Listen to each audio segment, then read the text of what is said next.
You know, slavery has a long history. When you read the history of human beings and the history of war, you hear about slavery. When people fought wars and they had prisoners of war, they took them as slaves. But in terms of recording, we begin to see slavery in Sumeria, in the Western tradition. That is when you begin to see the emergence of slavery during conflict, as I've already said, when people were conquered and they were subdued by one civilization, they would then be enslaved.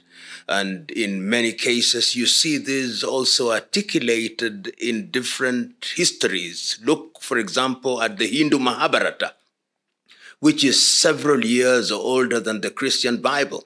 You see evidence of slavery, and when you look at the Talmud of the Jews, you see slavery. When you go to the Chinese and Oriental tradition, you see slavery. When you come to Europe and you begin to talk about the conquest of the Visigoths and Ostrogoths and the Romans, you see slavery. The Christian Bible itself in the Old Testament has slavery. In African tradition, when you look at Northern Africa, you see slavery. When you look at Islam, you see slavery. So it would appear that the human being's inclination to dehumanize fellow human beings who are not like them and to use them as vessels and chattels is something that is settled in history, and it has changed character over the years. The tragedy, however, is that slavery is alive and well in different forms. I remember when I read different histories in the manner that I've articulated, you see that women and children were part of the war spoils. And that in itself tells you that slavery is part of human life, undesirable as it is. You know, when we talk about contemporary slavery, particularly in the continent of Africa, we've got to look at it from a number of dimensions.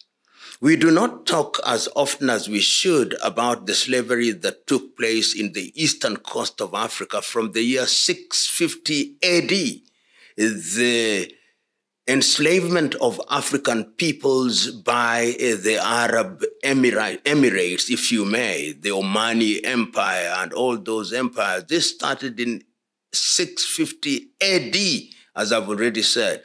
And estimates now suggest that as many as 18 million Africans were taken from the eastern coast of Africa, from what is today Kenya, Tanzania, up to the hinterland in places such as Malawi, and were taken to the Arab world. One of the things that happened in the Arab world, why you don't see the evidence of black slaves, is that they were castrating men, and therefore they did not produce.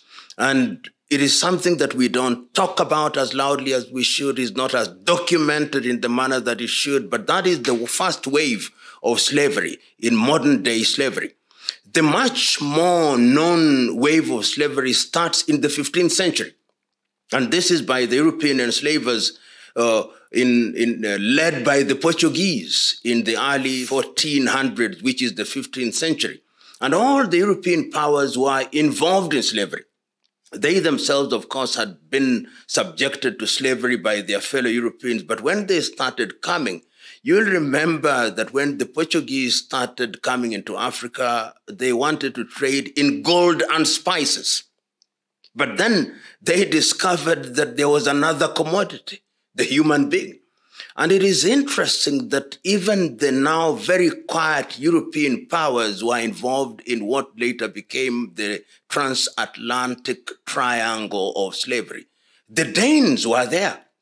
If you look at the Cape Coast Castle in Ghana, in what is today Ghana, they participated in the building of it. The Swedes were there. The Norwegians were there. The Dutch were there. The British were there. The French were there. The Spaniards were there. The Germans were there. So modern day slavery as we know it was actually animated by the need for labor within Europe. And as I've already said, the Portuguese were in the forefront of it. And then initially they were taking the slaves to the motherland. So you'd find some dark-skinned individuals in Lisbon, in Spain. And when they started conquering different parts of the world with the activities of individuals like Vasco da Gama and Christopher Columbus, you now begin to see slaves, African slaves, being transported from the western part, particularly Nigeria, Gambia, Senegal, Equatorial Guinea, and ultimately on the southern part in Angola, being transported to what are now the Caribbean, to Jamaica, to Trinidad and Tobago, to St. Vincent's and Grenadines, to Brazil, to Colombia, to ultimately to Costa Rica. And when the Americans get involved in slavery, of course, they are again to the United States of America and even to parts of Europe. That then became known as the transatlantic trade. And records now show that nearly 12 million, and these are conservative estimates, of Africans were taken to what were described as the new lands to work their lands. And it can't be said without fear of contradiction that America was built by black labor in the same way that Latin America was, and the Caribbeans, and it was devastating. The impact of it is alive even as we speak, because it involved the dehumanization of human beings, and they are being treated as chattels and being sold as if they were not human beings. All slavery was dehumanizing. All slavery was demeaning. All slavery had a commercial aspect to it. There is no slavery that you can say was humane. And one of the things that they did was to take away people's cultures and people's language. You can say, for example, that in the Arab world, because of the lack of documentation, you don't see the descendants of slaves in the manner that we see it in the United States of America or in the Caribbean. But one can say, for one thing, that what they did was to convert people into chattels, and it made those parts of the world richer. But the Arabs also did something else that the transatlantic slave perhaps did not do as effectively as they did, is that some of them came into the hinterland and married. So you can see the process of Arabization. This is a similarity rather than a difference. The Arabization of the eastern coast of Africa and the Islamization, because they came, and in the process of enslaving, they also Islamize and Arabize. And you see people having names which are fundamentally Arab and Islamized. Even the Arab names were Islamized. And then when you go to the transatlantic trade, it was a complete transplantation of the people and the destruction of their culture, so that people lost their languages. If you go to the United States of America, those who went there who are Yorubas, those who are Wolofs, those who are Igbos, or those who are Temne, or those who are Mende, or those who are Ovambo, those who are Ovimbundu, they all lost their culture so that you cannot trace their language. Conversely, the Arabs who came to what we now know as Swahili, which means the coast from which the word Kiswahili is derived, the languages were not lost, but they were Arabized. If you look at Kiswahili, which is fundamentally a Bantu language, you see that there is quite a lot of borrowing from the Arab language. So you can see those differences. But one of the most dangerous things that you see in the slavery in the Arab world was castration of men. This was unprecedented, because in the transatlantic, they wanted the people to breed so that they would have more slaves. But in the Arab world, they simply castrated them. They were eunuchs who worked in the harems of the sultans of the day. That was as cruel as cruelty can be, because they intended to decimate. But on the other hand, they bred them as you breed cows. They bred them as you breed rabbits, only that then they served as labor in their farms and in their households. You know, Christianity played a major part in giving legitimacy to slavery. We say it casually, but remember that the cross came before the flag.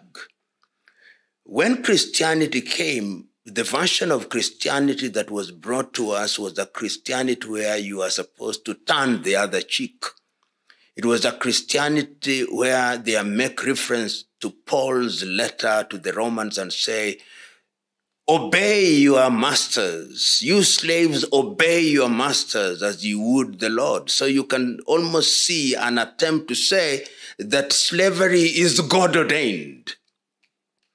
And when they are preaching, whether it's the Catholic Church, they are now all apologizing that they were complicit in slavery. The Anglican Church is agreeing that they were complicit in slavery. The Presbyterian Church is saying that they were complicit in slavery. So the church, as we know it, the organized church from Western Europe, was part and parcel of the enslavement of Africa, and that we must never forget. And they made references to the Bible to legitimize this atrocity. So that is the reality. And the same can be said of Islam, that Islam also did recognize that there are certain people who are not believers who could therefore be enslaved. Religion, as we know it, is as guilty as guilt can be in the enslavement of peoples. And remember, it is not only African peoples who are enslaved. Even other individuals or other groups of individuals in different parts of the world were enslaved and or dehumanized. If you go to the Latin America, the Arawak people were decimated, and religion was in the forefront. In the name of God, people were enslaved. In the name of God, people were dehumanized. In the name of God, Africans were turned into things. In the name of God, Africans were turned into commodities. Organized religion has every reason to apologize to those that were enslaved. Every civilization, as I've already said at the very beginning, in every society, people always tried to dehumanize those who did not belong to their communities. So there were wars among African nations, and when people were themselves arrested, when the European colonizers and enslavers came, most of them initially did not go into the hinterland. What they then did was to enter into unholy alliances with some African chieftaincies, and they hunted people who are not of their own or those who are prisoners and participated in the slave trade. I know some European revisionists try to use this to say that they do not owe Africa, but that is not the root cause. The kind of slavery that was being practiced within African societies, it did not lead to the massive commercialization that we then saw in the transatlantic trade. But it's true to say that slavery was known in Africa, even before the advent of the Europeans, even before the advent of the Arabs. Slavery must be understood. Slavery and slave trade, these were Siamese twins.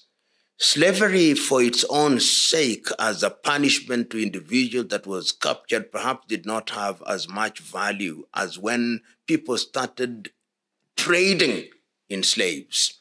And if you visit and look at the history of some of the major Western institutions, some of the major Western insurance companies, some of the major Western shipping companies, some of the major Western banks, they are intimately connected to slavery because they were underwriting the delivery of slaves as commodities.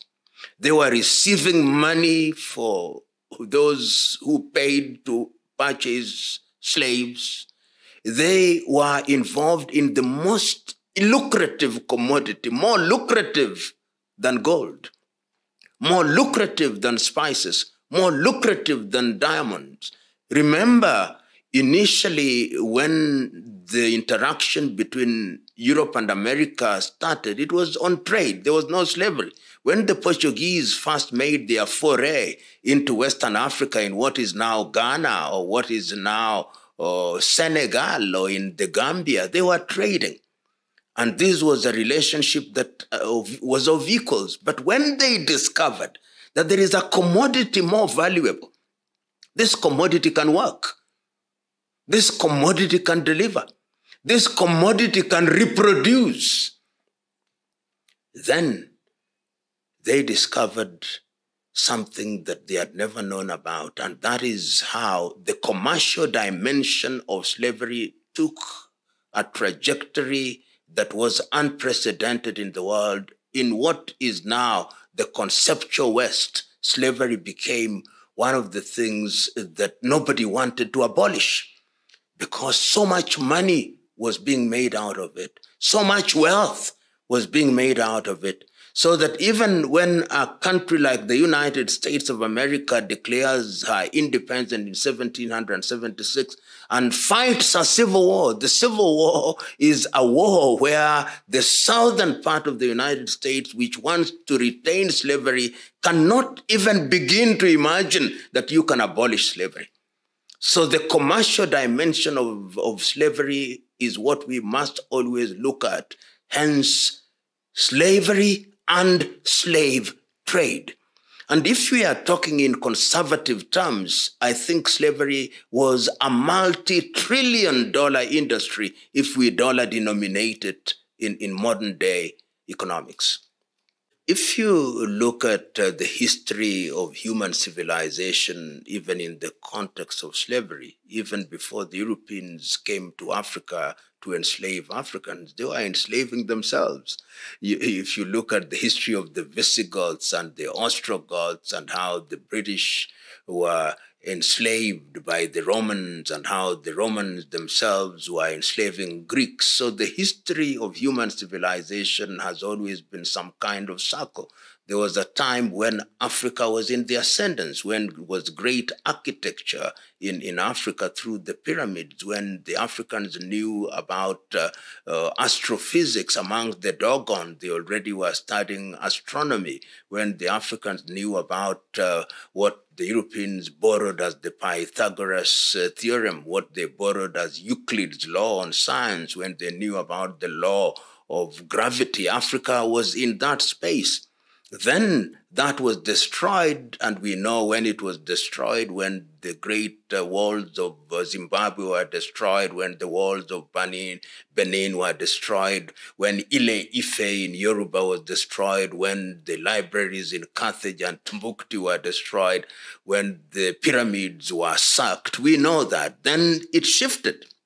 If you go to the civilization which is articulated very well in the Hindu Mahabharata, when in the Indus Valley, there was great civilization, great science, even nuclear physics was known in that area. Then you go to the Chinese civilization where they even knew about numbers. Then you come to the Arab Islam civilization where we have mathematics and chemistry, when Europeans were still living in caves and eating raw meat. So Europe had its own space, and the European articulation of all these things, which borrowed from all these civilizations, is what we see now. So that societies have always been intertwined, and it would appear civilization moves from one people to the other. And that is how we must understand. And whenever a civilization has reached a certain level, then they lord it over others. And that is how you can see that superior civilizations, superior in their understanding, when they are enjoying success in the science and in the arts, then they believe that everybody else is not civilized and therefore they ought to serve them. And it's in that context that they use religion, they use science, they use all these things to subdue. And Europe did that to good effect during the 15th century, when their technology was doing better than everybody else, when their science was doing better than everybody else, when their military organization was better than everybody else, and then they subdued those others. But you can see that even that European power is beginning to diminish and other powers are beginning to rise, and that slavery is also changing color and character as we continue to relate.